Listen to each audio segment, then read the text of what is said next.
O Zaca tá assim, ó, gente. Ô, Zaca, vem cá. Zaca, Senta aqui, você não me senta deu aqui. um abraço, um beijo. Você é um labrador e você...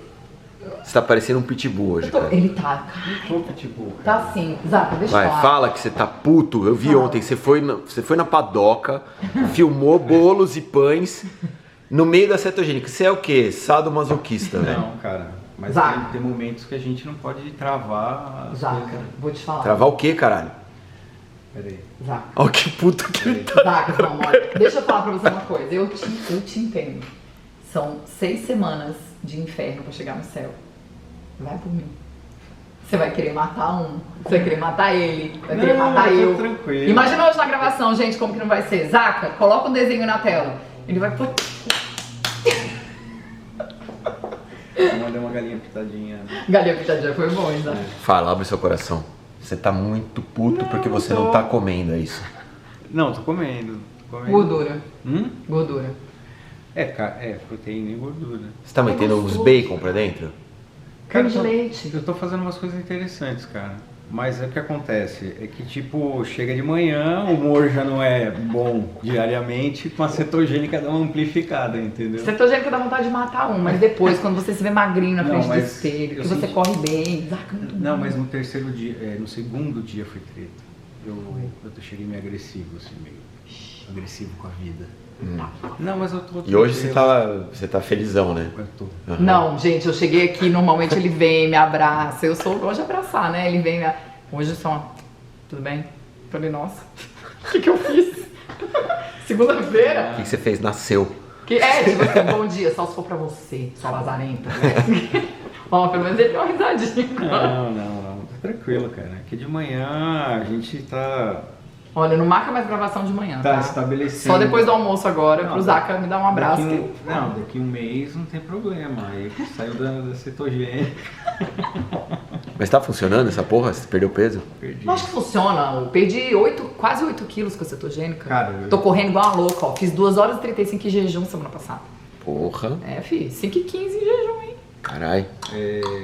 Não, já perdi, cara. Uma semana. Vamos, Zaca! Perdeu quanto? 3 quilos. Aí. Zaca, energia infinita da cetogênica. Você perde, você desincha, né? Também tem essa, né? Você dá uma desinchada. Porque... Nossa, você tá muito desanimado, Então, Zaca. ó. Cara, você tá Olha, ó. muito desanimado, Meu velho. Deus. Eu nunca vi você tão desanimado, velho. Você tá parecendo que... Zaca, vamos viver, Zaca. Não, eu tô vivendo, cara. Viver, Zaca. Não. Primeiro você tem que me deixar viver. Mas você precisa do quê pra Não. viver? Eu não preciso de conselhos agora. Nossa! Puta merda, diz. Tchau. Chega. Olha aqui, ó. Chega muita Ele porrada vai pra um dia só. chegar de trás agora. Muita pancada pra um dia só. Vamos gravar.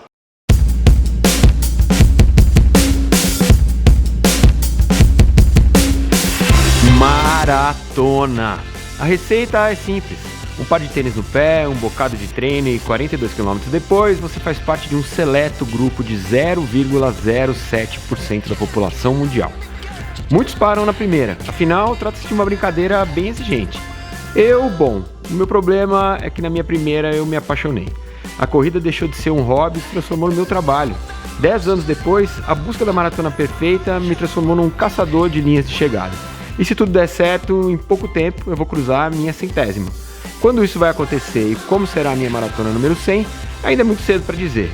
Mas fato é que eu vou te mostrar essa jornada diariamente até a conquista dessa marca emblemática.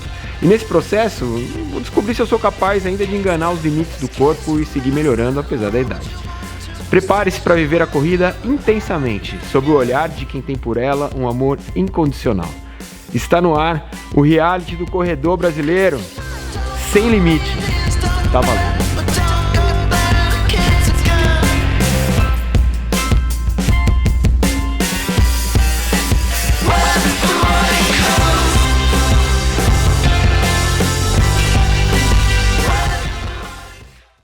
Salve aí, corredores! Tudo bem? Este aqui é o Salone della Fontana, cara. A gente está aqui na periferia de Roma.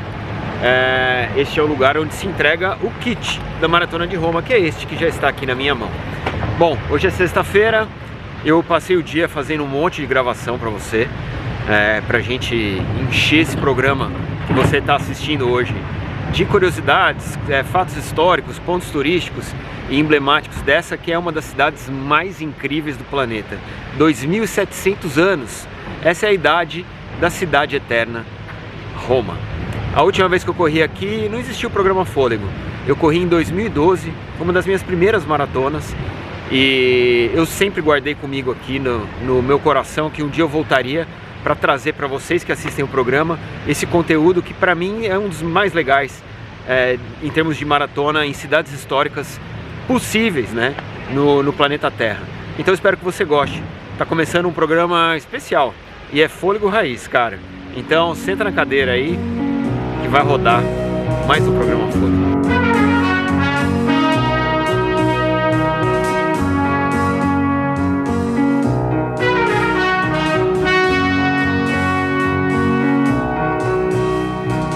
Lo stupore della notte spalancata sul mare ci sorprese che eravamo sconosciuti io e te. Poi nel buio le tue mani d'improvviso sulle mie è cresciuto troppo in fretta questo nostro amore. Se telefonato io potessi dirti addio, ti chiamerei. Se io rivedendoti fossi certa che non sappi, ti rivedrei. Se guardandoti negli occhi sapessi dirti basta, ti guarderei. Ma non so spiegarti che il nostro amore appena nato è già finito.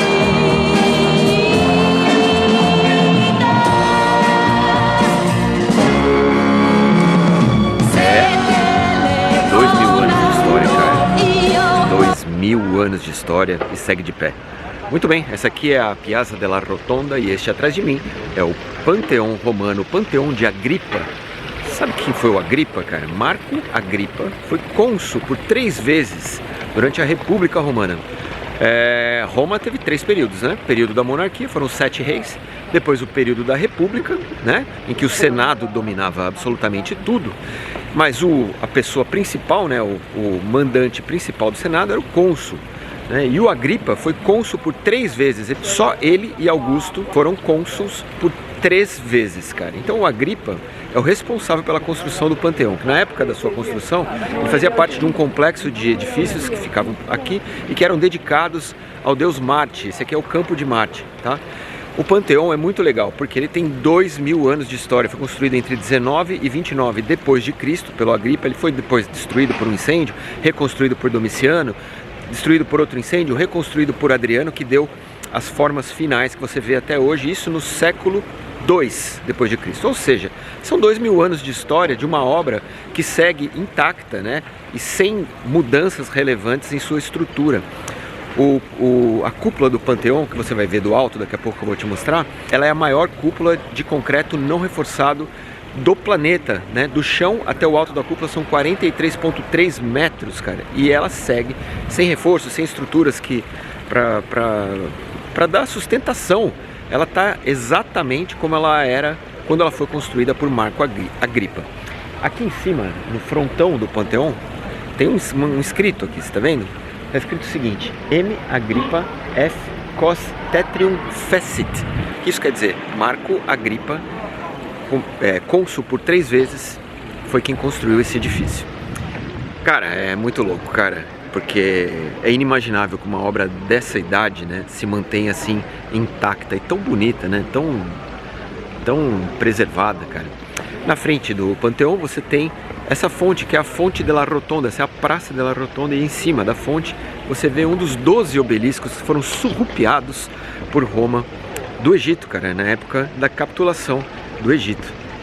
Eles capturaram obeliscos e a Cleópatra. Inclusive, eu ouvi dizer, passou de mão em mão por aqui, viu? Lá na época da Roma Antiga. Curtiu? Veja de outro prisma.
É tipo um museu a céu aberto, é um negócio assim impressionante.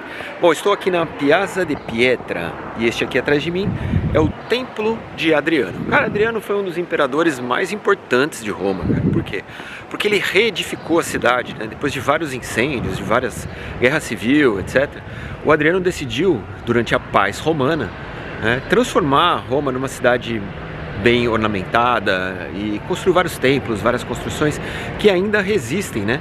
Eu te falei lá do Panteão, que ele foi responsável pela reforma do Panteão e colocou lá a homenagem ao Marco Agripa, que foi o construtor daquela obra. E aqui, na Piazza di Pietra, o Adriano construiu o seu próprio templo. Esse aqui é o Templo de Adriano. São 11 colunas coríntias que resistem aqui às ações do tempo.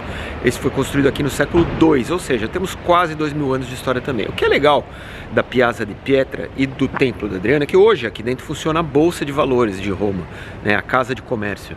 Ali tem a Câmara de Comércio e Indústria e Agrícola também. Então, você tem aqui um pedaço do palácio, né, do Templo de Adriano, que foi incorporado a outros edifícios. Isso você vê muito em Roma, cara. Um pedaço tem a época medieval colado num outro edifício que é da Idade Antiga. Então, assim, é tudo muito misturado. E Roma, cara, o nível que a gente anda aqui na rua, o nível do chão, é mais ou menos 10 metros acima do que era o nível do chão na Idade Antiga. E aqui na Piazza di Pietra você consegue ver isso. Eles preservaram um pedaço, né, da altura do solo, como era na antiguidade, que é a base onde o templo está edificado. Então lá embaixo era o chão antigamente. E olha o nível que a gente está hoje aqui, ó, um nível bem mais alto. Louco, né? Então, as coisas foram se sobrepondo, né? Obras sendo construídas em cima de obras e obras sendo acopladas em outras obras. E você vê essa coxa de retalhos super bem amarrada, né? E é difícil de identificar, né, cada etapa dessas mudanças, dessas modificações. Mas isso é essa característica que faz de Roma uma cidade única, né? Onde você tem diversas eras aglomeradas, né, num só lugar. Então é louco demais. Templo de Adriano, check! Você sabe que a primeira vez que eu vim para Roma eu tinha 14 anos, né? E uma das coisas, eu tava tendo aulas de história, né? Com 14 anos você tá na 8ª série, hoje 9º ano, né? Mas na minha época era 8ª série. E é quando você aprende, né, sobre história de verdade, né? Começa a entender os períodos, as épocas, as eras, etc. E uma das coisas que mais me impressionou foi ver a parede do Capitólio de trás, que é essa parede aqui. Por quê? Porque você consegue ver claramente, né, 3 estágios de construção de épocas completamente diferentes, né? Então aqui embaixo a gente está falando ainda da época antiga, né, do Império Romano. Aí na parte de cima você vê uma construção que já é medieval e no topo é o Museu Capitolino, que é renascentista.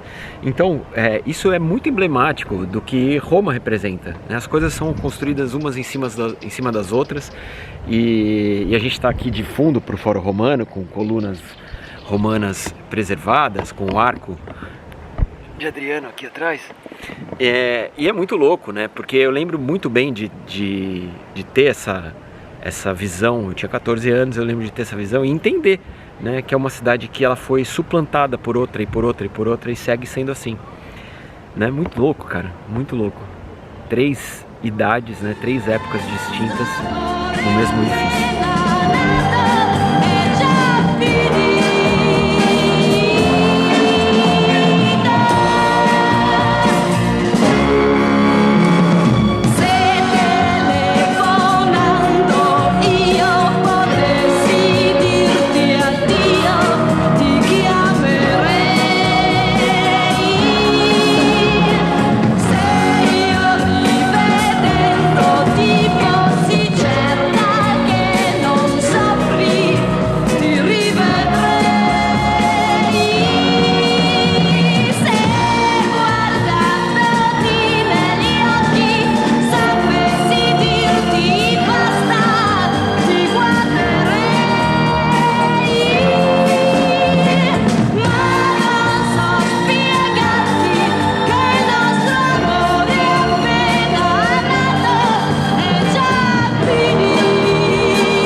Bem, quilômetro 11,5.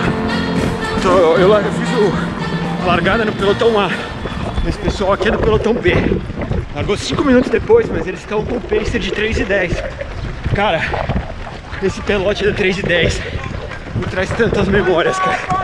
Quantas vezes eu me enfiei no pelote tentar no Qualify. É muito legal, porque você vê a galera vai conversando, se ajudando. É muito bonito assim, esse lance do pelotão. Todo mundo aqui quer ir pro Boston, entendeu? Então é uma ideia única para várias cabeças. Muito louco.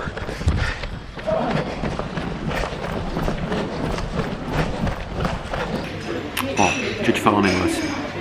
Você sabe o que tem em comum Goethe, James Joyce, Henry James, Baudelaire, Bizet? O que eles têm em comum? Além de serem personalidades incríveis da nossa humanidade. Todos eles tomavam café aqui no Café Antico Greco. Cara, eu tô no café mais antigo de Roma. São 250 anos servindo o famoso cafezinho para todas essas personalidades que eu te falei. Agora, o negócio é o seguinte, cara. Grazie. No, adesso sì.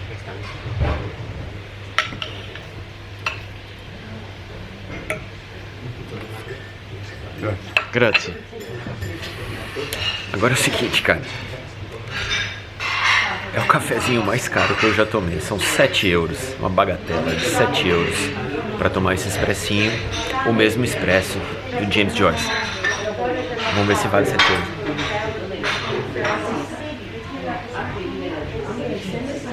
Meu Deus. Aff, é bom mesmo. E é curto. Curtinho. Foi, 7 euros. Foi, acabou.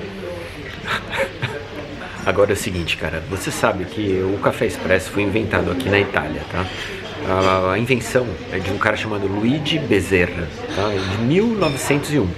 E o café expresso se escreve com S, você sabe disso, né? Expresso, não é com X, não é expresso. Porque expresso com X é algo que é rápido, que é feito na rapidez, né? Que é expresso, de dinâmico, tá? E o expresso com S vem de exprimir. O Luigi Bezerra, ele arrumou uma nova maneira de você extrair do café as suas propriedades, né, através de espremer em alta pressão, tá? Então não era mais o café coado, era o café expresso. Por isso que expresso se escreve com S, tá? Mas a história do expresso só cai no vocabulário popular na década de 40, né, quando eles inventam as primeiras máquinas comerciais de exprimir o café.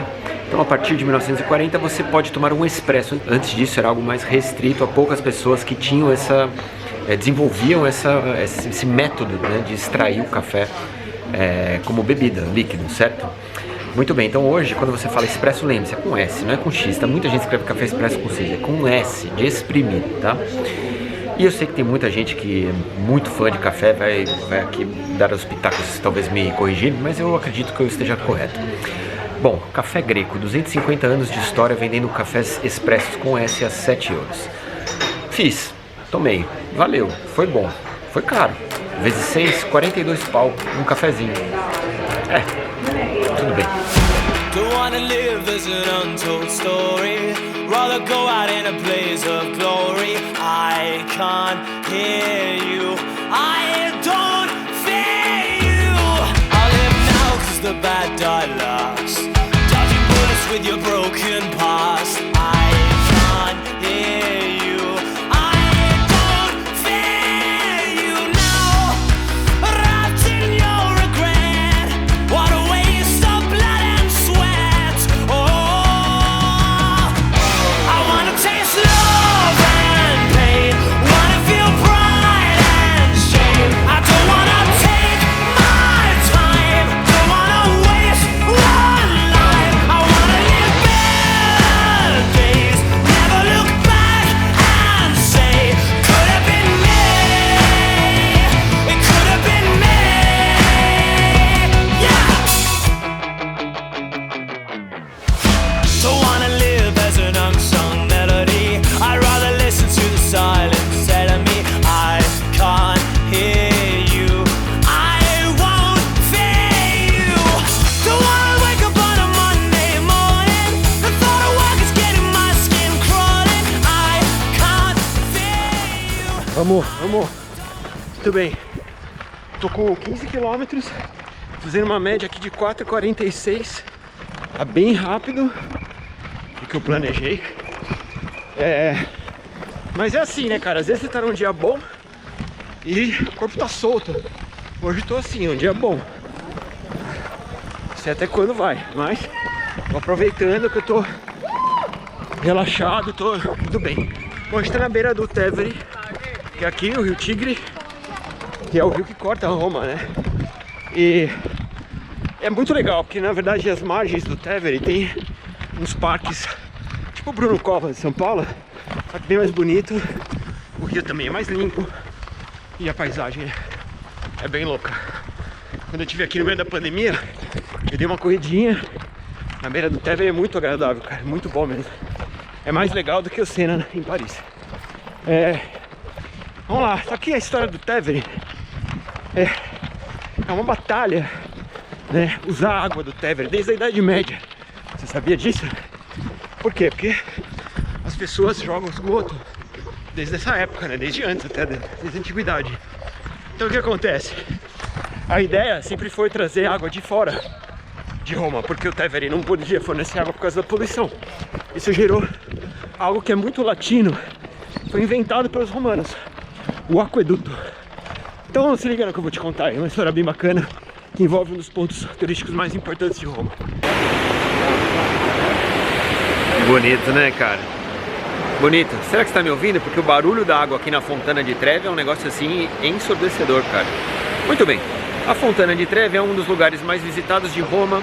É uma obra de Bernini, 1629, foi encomendada pelo Papa para celebrar aqui, né, como a principal fonte da capital Roma. Mas bem, cara, vamos lá. Para você entender um pouco sobre a Fontana di Trevi, você tem que saber sobre o Aqua Vergine. Você sabe o que é o Aqua Vergine? Aqua Vergine era o principal aqueduto na Roma antiga. Por que eles precisavam de um aqueduto? Porque a água do Tigre, do rio Tevere, sempre foi uma água muito poluída. A cidade ficava em volta do rio e ejetava ali no rio tudo que era restos, lixo, esgoto, etc. Então não dava para beber essa água. Então eles tinham que trazer água de outro lugar, né? E construíram no século I a.C., o Aqua Vergine, que era o principal aqueduto e que abastecia Roma antiga. Esse aqueduto trazia água de 22 quilômetros de fora da cidade e desaguava exatamente aqui. Nas guerras góticas, quando Roma acabou sendo capturada pelos bárbaros, o aqueduto Aqua Vergine foi destruído e ficou destruído durante centenas de anos, até a Idade Média, quando o Papa Nicolau II resolve reformar, reconstruir o Aqua Vergine e decide colocar no final deste aqueduto uma fonte para celebrar o retorno da água potável para a cidade de Roma. Era uma fonte pequena, não era essa fonte do jeito que ela está aqui, mas era legal porque isso celebrava algo muito interessante, cara. Todo o aqueduto tinha uma fonte no seu final, né, que era para o povo realmente trazer aqui seus recipientes, pegar água, etc. Só em 1629 que Bernini é acionado para transformar a fonte que existia aqui nessa fonte magistral, belíssima e cheia de adornos, né? E assim a Fontana di Trevi se transformaria na principal fonte de Roma, mas também na maior delas, cara. São 22 metros de altura, celebrando a chegada da água potável para os moradores italianos. Hoje em dia você não pode beber água, mas você pode jogar moedas, sabia? Sim. E você sabe quanto de moedas é retirado daqui todos os anos? 700 mil euros. 700 mil euros em moedinhas de 10 centavos. Todos os anos saem aqui da Fontana di Trevi. Para onde vai? Não tenho ideia. Mas é uma bela grana.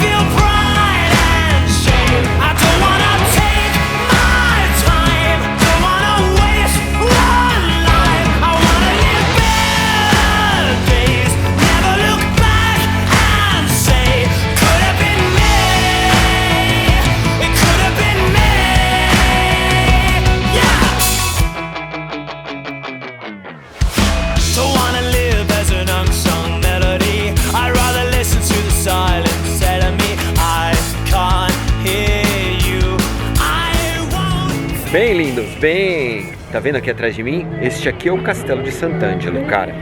Bom, pra você entender essa estrutura, que ela é muito bonita, né, cara? Fica aqui às margens do Tevere e conecta-se, né, por essa avenida com o Vaticano, cara, que é um estado dentro de uma cidade, tá? O estado do Vaticano é o menor estado do mundo, ele tem 44 hectares e pertence à Igreja Católica, cara. Então lá dentro, tudo que se decide da Igreja Católica toma lugar e a gente, para entrar lá dentro, só dentro da Catedral de São Pedro, em alguns espaços, na Capela Sistina, você pode visitar o Museu do Vaticano, etc.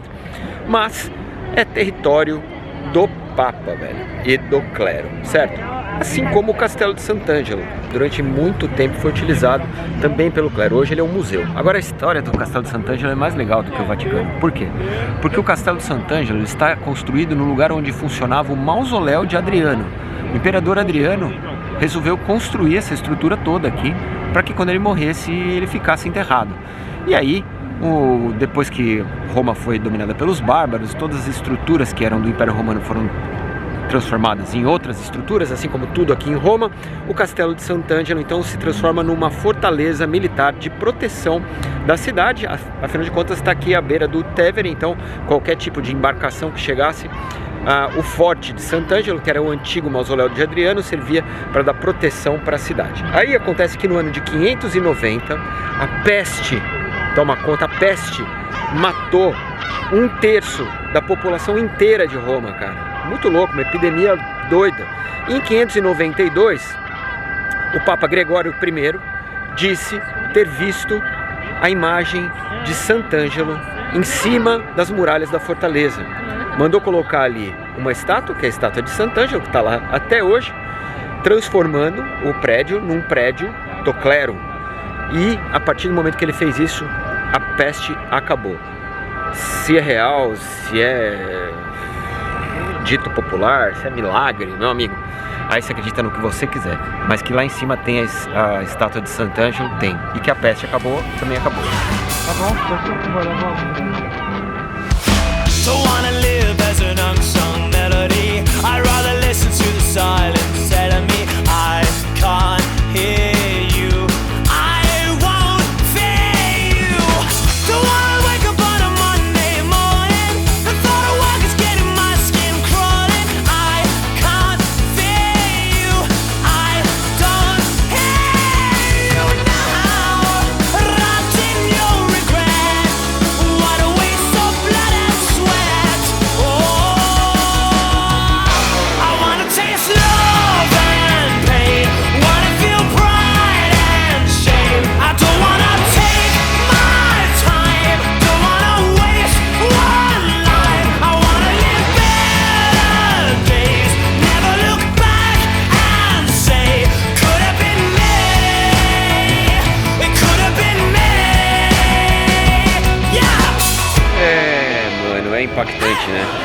é muito impactante.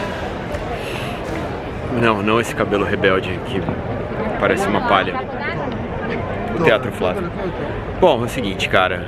Este aqui é o Coliseu, né? Você já sabe, é uma das 7 maravilhas do mundo moderno. Foi eleito como uma das 7 maravilhas do mundo moderno, apesar de ser do mundo antigo, cara. Sim, o Coliseu, também conhecido como Teatro Flávio, vamos falar sobre isso. Foi construído no ano de 72 depois de Cristo. Começou a ser construído e terminou no ano 80. Isso só por isso já é muito louco, porque pensa comigo, 8 anos para fazer essa super estrutura, cara, que é feita de tijolos e areia, né, argila, e revestido de mármore, inteirinho revestido de mármore. Tinha cada uma dessas aberturas tinha uma escultura, né, uma estátua no meio. Cara, ele tem uma super estrutura interna. 8 anos de construção. Pra você ver como era forte o poder de empreitar do Império Romano, cara. Afinal de contas, a gente tá falando de um regime com escravos. Escravos, normalmente, na Idade Antiga, aqui em Roma, eram os capturados em batalhas, né? Diferente dos escravos que a gente teve no Brasil, que eram escravos importados da África, né, cara? Comercializados da África. Aqui, quem perdia as batalhas se tornava escravo automaticamente. Então, os escravos trabalhavam nesse processo de construção de todas as estruturas do Império Romano. E o Teatro Flávio demorou somente 8 anos para ficar pronto, o que é bizarro. Agora, por que chama Teatro Flávio? Quem é o tal do Flávio? Cara, o Flávio não existe, não tem Flávio, cara. O Coliseu começou a ser construído nas mãos de Vespasiano, foi ele que teve a ideia de construir. Depois o seu sucessor Tito, né, terminou, e alguns ajustes ainda foram feitos durante o governo de Domiciano. Esses três imperadores são da mesma dinastia, que é a dinastia Flaviana. Por isso, o Coliseu chama-se Teatro Flávio. Se você acha que aqui dentro só rolava luta de gladiador, você está enganado. Existiam também peças teatrais, encenações de batalhas, né? Inclusive encenações de batalhas marítimas. Durante um espaço de tempo, o Coliseu podia ser inundado através de alguns mecanismos que ficavam no subterrâneo. Então eles inundavam a parte baixa do Coliseu para ter as encenações de batalhas marítimas aí dentro. Olha que loucura, cara. Olha o tamanho dessa estrutura, magnânimo, é gigantesco, é um negócio surreal. Bom, com o passar do tempo ele passou a ser usado em outros tipos de finalidade e acabou virando fortaleza na Idade Média, e depois da Idade Média ele não foi usado para mais nada, virou um landmark mesmo, virou um ponto de localização, né? E é a marca registrada dessa cidade, sem dúvida nenhuma, é o ponto mais emblemático de Roma. E certamente a maratona passar por aqui na sua linha de chegada tem um valor muito especial. Gostou? Vê de outro lugar aí.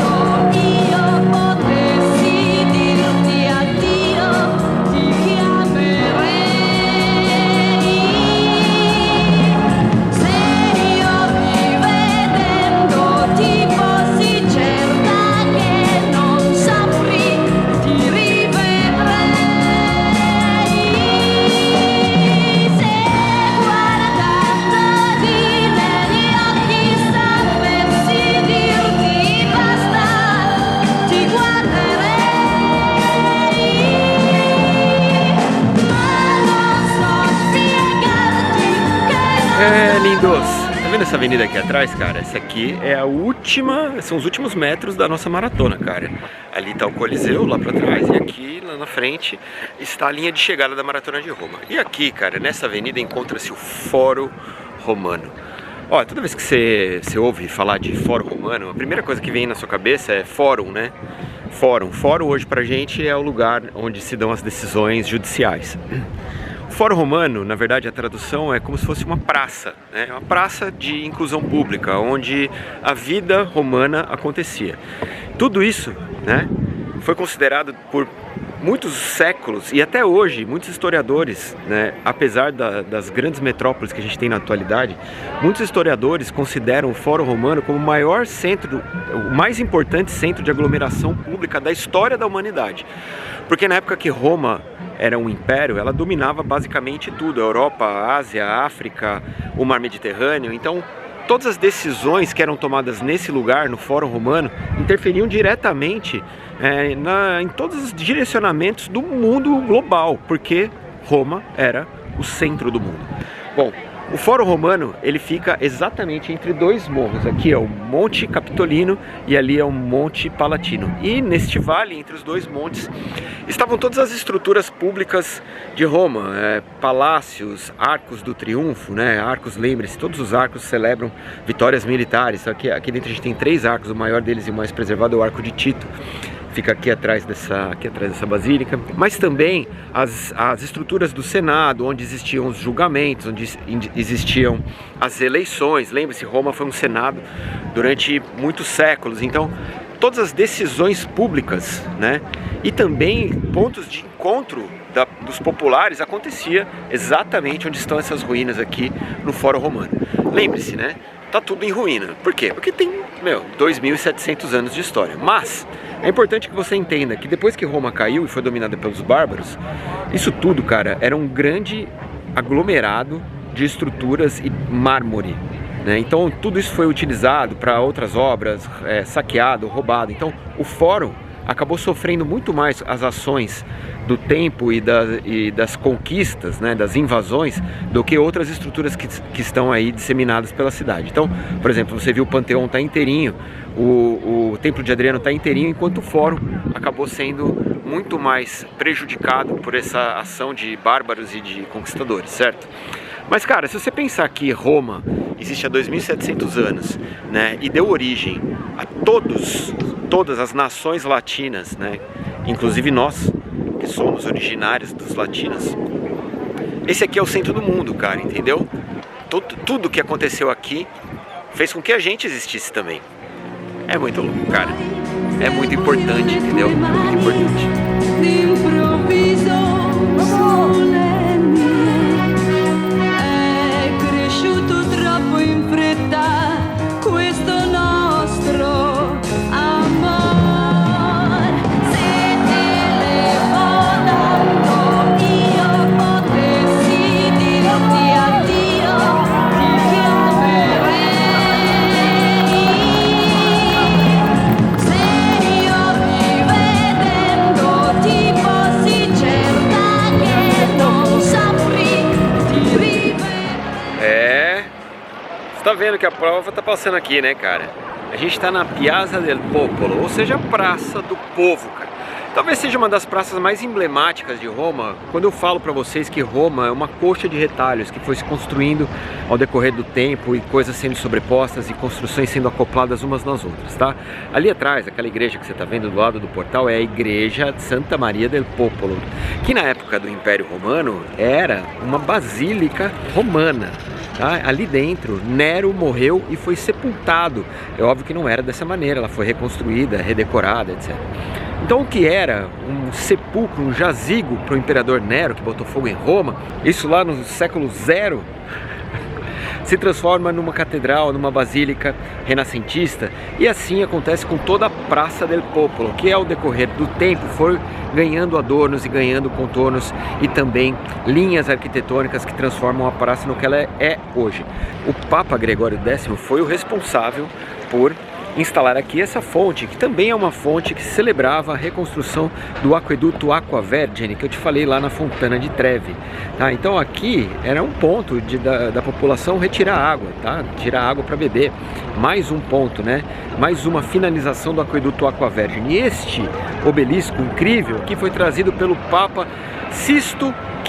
É um obelisco construído para o túmulo de Ramsés II. Ele foi feito em 1200 a.C. e mais um dos obeliscos surrupiados pelo Império Romano lá do Egito. Ou seja, aqui temos tantos elementos de tantas épocas diferentes, cara, convivendo em harmonia no centro da cidade, né, cara? E essa praça, ela é muito importante porque ela liga o Tevere, que está ali atrás, a Via del Corso, que é a via principal de compras, de lojas, etc. Então um lugar de passagem de populares, assim, muito intenso. E também somos nós, corredores maratonistas populares, que passaremos por aqui no dia da prova. Aliás, estou passando, você está vendo eu passar, né? Eu só fiz essa interjeição aqui para que você saiba exatamente onde estamos passando. E a Piazza del Popolo é um ponto emblemático dessa cidade, por onde a maratona discorre lentamente para o seu final, certo? Lentamente porque a galera já está morta. Lindo, né? Muito lindo, muito lindo. Ah, que legal.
sabe onde eu tô.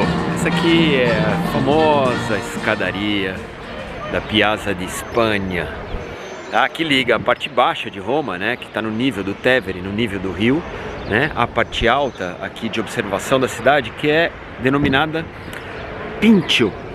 Bom, cara, olha que louca essa história, que legal, porque quando a gente esteve lá em Barcelona, eu contei para vocês, né, da Guerra de Sucessão Espanhola, e que houve uma briga entre os Habsburgo, né, do Império Austro-Húngaro, e os franceses, que queriam tomar conta da Espanha depois que o Carlos V, se eu não me engano, o Carlos II, não lembro qual o número do Carlos, mas o Carlos morreu e não deixou herdeiros, tá?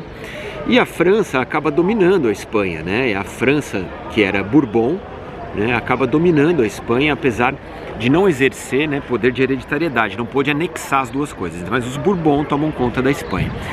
Essa escadaria aqui é de 1725, a Piazza de Espanha, né, ficava lá embaixo e a Igreja da Trindade ficava aqui em cima. Eles construíram uma escadaria magnífica, né, monumental, para ligar os dois andares, e essa escadaria toda foi financiada pela França, né? Então o nome da praça era Praça da França, não era Piazza de Espanha. Por quê? Porque aqui embaixo na praça fica a Embaixada Espanhola, e sempre foi a Embaixada Espanhola, mas naquela época a Espanha era dos Bourbon, era francesa. Depois que a Espanha recupera, né, sua dinastia e deixa de ser francesa, aí a praça então muda o nome de Praça da França para Piazza de Espanha. Muito louco isso, né? Eu não sabia que a Piazza de Espanha tinha se chamado Praça da França em uma outra ocasião, mas tudo é muito explicado, né, com as minúcias da história. Como é bonita a história, né, cara? Muito legal. Então a Embaixada Espanhola é um dos prédios principais ali embaixo na Piazza de Espanha, mas tudo isso aqui foi financiado pela França, que na época era dona da Espanha. Que louco isso. Quilômetro 40, tá acabando a prova aqui. Fiz uma prova bem controlada, nos últimos 10 km eu tirei o pé. Vou terminar abaixo de 3 horas e 40. Tem uma melhora muito significativa em relação a Barcelona, que foi a última prova que eu fui para fazer meu melhor. Quase 10 minutos mais rápido. Meu adversário agora é a quantidade de quilômetros. Tem mais 42 no domingo que vem, e aí em 15 dias tem Boston. Mas eu tô muito feliz, eu queria ter feito o meu melhor, fiz meu melhor. E é assim, eu durmo bem, com a cabeça no travesseiro. Me sinto satisfeito de ter entregue o melhor que eu posso pra vocês. Vou dedicar a prova de hoje pra minha irmã, pra 2 pessoas. Vou dedicar pra minha irmã, que eu lembro muito dela quando veio correr aqui. A gente fez uma prova incrível aqui em 2012. Vai ser bem parecida com o que eu vou fazer hoje, então lembrei muito dela. E vou dedicar também pra uma outra pessoa muito especial, que tem me feito sorrir ultimamente, e ela sabe quem é, certo? Obrigado pela sua parceria. Semana que vem tem Maratona de Paris, não perca. A gente se vê lá, beijo pra você, até lá. Tchau.